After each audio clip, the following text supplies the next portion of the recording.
It was a message disguised as a meltdown. The media called it self-pity. Fans called it defeat. But those who've watched Lewis Hamilton long enough knew better.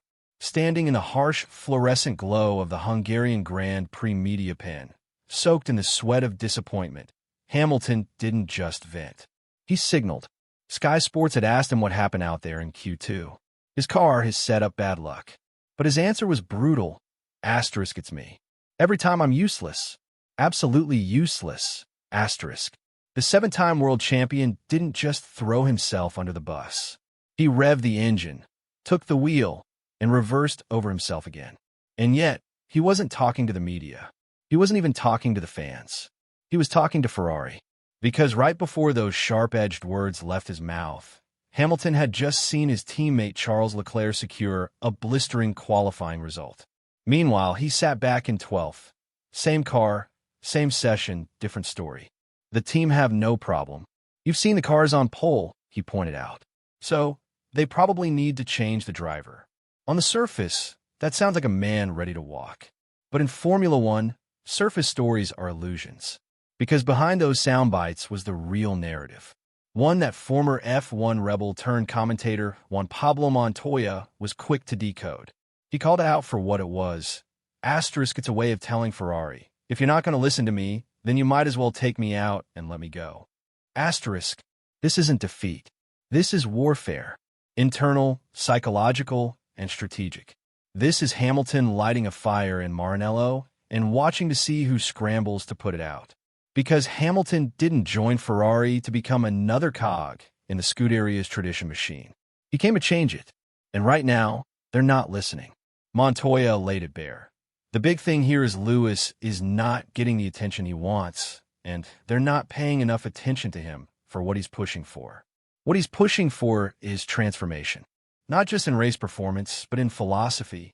In how Ferrari thinks, plans, evolves. But Ferrari? Ferrari doesn't evolve. Ferrari entrenches. I think Ferrari is very structured in the way it does things, Montoya said. Asterisk, this is our way, and accept it. Asterisk, and Hamilton, he's been bred in the sharp efficiency of Mercedes. In a system where what do we need to do to win is the religion. Not tradition, not hierarchy, not pride. Now he's in a team where politics isn't a nuisance, it's a language. There's a lot of tradition in Ferrari and a lot of politics in Ferrari, Montoya noted. And I think Lewis is more used to Mercedes' outlook. It's not about politics. It's about results at Mercedes. So when Hamilton said, I'm useless, maybe that wasn't a confession. Maybe it was sarcasm, weaponized humility to rattle the cage. Maybe it was his way of forcing Ferrari's hand. Because the truth is, Hamilton knows how this sport works. And he knows that if you want to change the DNA of a team like Ferrari, you have to shock it first, rattle its bones, dismantle its comfort zone. And what better way than to offer yourself up as the problem?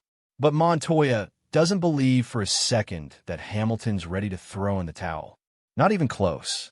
It's a wake-up call, he said. He believes Hamilton is battling to reignite something he lost when Mercedes stopped being competitive. That fire, that edge in qualifying, that ruthless extraction of milliseconds. When pole became a pipe dream, Hamilton began playing the long game. But now he's back in the fight, and Ferrari isn't giving him the tools.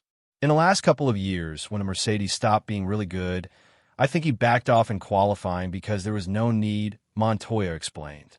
And I think to get it back is really difficult. But difficult is not impossible.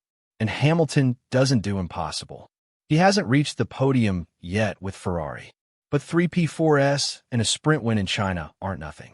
They're a heartbeat, a signal, proof that under the right conditions, the magic still simmers.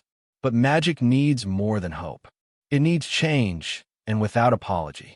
Now, here's the twist. No one wants to say out loud. Asterisk, what if this is the beginning of a fracture? What if Hamilton's message isn't just aimed at Ferrari's engineering room, but their boardroom? Asterisk, he knows the stakes. If Ferrari doesn't shift, he might. Contracts don't mean control. Not in Formula One. Not when a driver with Hamilton's legacy still carries leverage. And leverage whispers power. So let's zoom out. What's really changing here? Ferrari isn't just dealing with a difficult driver. They're facing a cultural insurgency, one that says results matter more than ritual. Innovation matters more than hierarchy. That being Ferrari isn't good enough anymore. And maybe, just maybe, that's exactly what they needed to hear. Because Hamilton didn't just come a race. He came to redefine. So, while critics debate whether Hungary was a meltdown or a message, the real question is, what happens next? Do Ferrari's decision-makers finally pivot? Will Vasseur side with the old guard or the new general? Does Charles start looking over his shoulder? Is this the spark that reignites Hamilton's qualifying pace, or the crack that foreshadows an early exit? Because something just shifted, not on track but behind closed doors. A statement was made, and it's echoing through the halls of Maranello.